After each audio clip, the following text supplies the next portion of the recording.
अभी 2 दिन पहले प्रधानमंत्री जी ने लखनऊ में उत्तर प्रदेश के ग्राउंड ब्रेकिंग सेरेमनी के आयोजन में उपस्थित होकर के इसको एक नई ऊंचाइयां प्रदान की है। मुझे याद है जब पहली बार हम लोगों ने प्रदेश के अंदर इन्वेस्टर समिट की बात कही थी, तब मेरे सहयोगी बोलते थे कि हम प्रदेश के अंदर 20,000 करोड़ रुपए का निवेश करवाएंगे। तो मुझे उनकी बातों पे हंसी आ रही थी और गुस्सा भी आ रहा था। मैंने कहा भी आप क्या बात कर रहे हैं, 20,000 करोड़ ही केवल इस यूपी में निवेश होगा? तो कहते रहे साहब यूपी में कौन निवेश करेगा? मैंने कहा भी क्यों, यूपी तब तक हमारी सरकार को बने हुए मात्र 6 महीने हुए थे। मैंने कहा भी क्या यूपी में अभी किसी का विश्वास नहीं जगा है?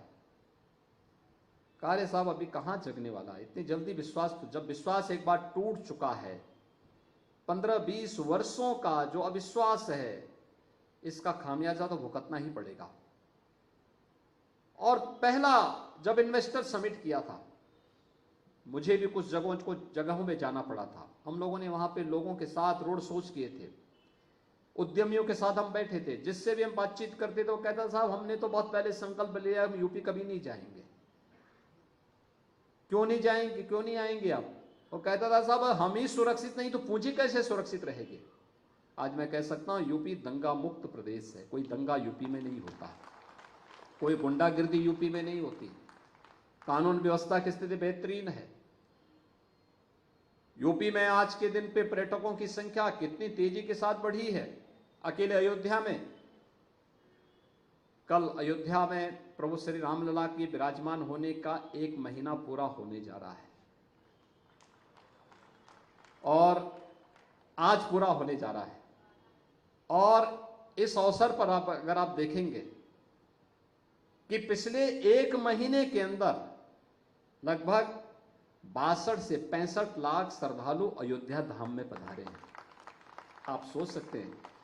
मैंने वहां के व्यापारियों से पूछा, मैंने कहा क्या इसका बिजनेस पे असर पड़ा? क्योंकि हम जब वहां के इंफ्रास्ट्रक्चर को चौड़ा कर रहे थे, सड़कों को चौड़ा कर रहे थे, कुछ लोग विरोध कर रहे थे। मैं समझा रहा था उनको, मैंने कहा देखो जिसकी दुकान जाएगी उसको दुकान देंगे, जिसका मकान जाएगा उसको मकान देंगे, जिसको ये दोनों नहीं चाहिए उसको पूरा कंपनसेशन भी देंगे।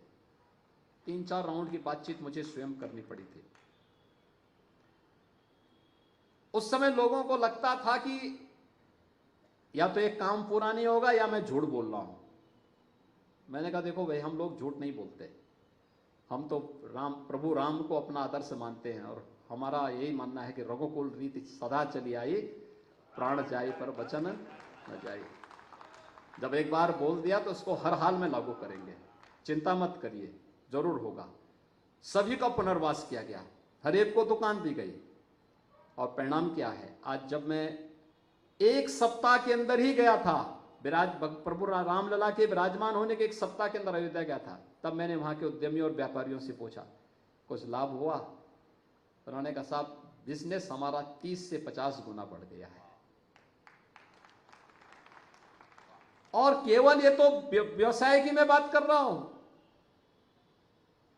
होटल वालों के साथ बैठक करवानी पड़ी मुझे कि भाई रेट ज्यादा मत बढ़ाइए अब, क्योंकि 1,80,000 रुपए तक रूम के रेट जा रहे थे।